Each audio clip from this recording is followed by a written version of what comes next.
Imagine this. Thanksgiving table, turkey steaming, kids are laughing. And out of nowhere, some random uncle who's never changed a single diaper in his life decides to tell me how to raise my son. I cracked that soda can open. And 3 seconds later he tried to challenge me in front of my own family. Big mistake. What happened next left him shaking, my mother-in-law speechless, and the entire table frozen. Stay with me. Because this is the most satisfying family shutdown you'll hear all year. If you've ever had someone who isn't even a parent try to tell you how to parent, or had a bitter relative who thinks they're the king of the house, smash that like button right now. Subscribe and turn on notifications, because today we're serving cold, delicious justice. Let's call the Uncle Roger, 58 years old, never married, no kids, no real career left after COVID wiped out his small business. Now he lives in the basement of my mother-in-law's house, rent-free, eating her food, watching her TV, and slowly, very slowly, deciding that his opinions are gold. First it was small stuff. He'd sigh loudly when the grandkids got too loud on Saturday visits. He'd mutter that kids these days are spoiled every time my 6-year-old asked for a second cookie. I ignored it. Not my house, not my circus. I just smile, nod, and keep scrolling on my phone. My wife warned me he'd been getting worse. She said. He's angry at the world because his life didn't turn out the way he planned, and now he takes it out on everyone else. I heard her. But I didn't really listen until Thanksgiving. Picture the scene.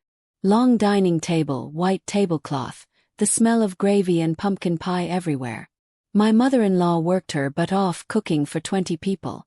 My son Ethan, 6 years old, gap-toothed grin, the light of my entire life, is sitting next to me. He politely asks, "Daddy, can I have a Coke with lunch? Please." I reach into the cooler, pop, the hiss of the can opening, that beautiful carbonated sound. Before I can even hand it to him, Roger clears his throat like he's about to give a State of the Union address. "He doesn't need soda at lunch," he announces to the entire table. 20 heads turn. My fingers freeze on the cold aluminum can. I feel the heat crawling up my neck. I force a smile and slide the Coke to Ethan anyway. 3 seconds. That's all it took. Roger leans forward, elbows on the table my mother-in-law spent an hour setting, and says louder, "I said, he doesn't need any soda." The room goes dead quiet. You could hear the ice crack in someone's tea glass. Something snapped inside me. All those months of biting my tongue, all those little comments I let slide because family, because not my house, because pick your battles. They all collided in my chest like a freight train. I set the can down slowly. I looked him dead in the eyes. And in the deepest, calmest, most terrifying dad voice I have ever used, I said, "Roger Michael Thompson, full government name.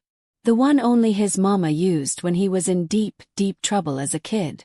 Every single person at that table froze. My wife's fork stopped halfway to her mouth. My mother-in-law actually jumped a little in her chair. The kids went wide-eyed like they'd just seen a ghost. Roger opened his mouth to argue. I raised one finger. "No, zip it. This isn't a conversation, Roger Michael Thompson." His face went white.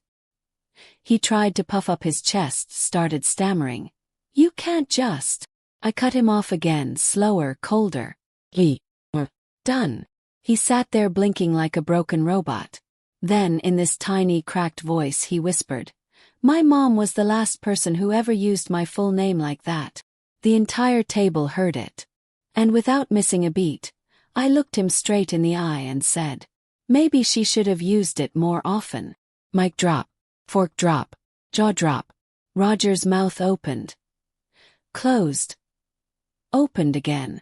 No words came out. His face cycled through red, white, and this weird shade of gray. He looked small. Like a little boy who just got caught stealing cookies and realized the giant in front of him was not playing. He pushed his chair back, stood up without a word, and walked downstairs to his basement cave. We didn't see him for the rest of the day. The silence lasted maybe 5 seconds. Then my brother-in-law started slow clapping. Someone else whispered, Holy crap! My mother-in-law just stared at his empty chair like she was seeing her brother for the first time in years. Later that night, my wife squeezed my hand and said, "I've never been more attracted to you than I am right now." True story. That moment, when his own full name hit him like a slap from 40 years ago, that was the revenge. No yelling, no cursing, no scene. Just the quiet, undeniable reminder. You are not the dad here. Him. And in my house or any house my kids are in, my word is final. Sometimes the most powerful revenge isn't screaming or fighting. It's a calm, cold mirror held up to someone who forgot their place. Roger needed to remember he's a guest in life now, not the main character.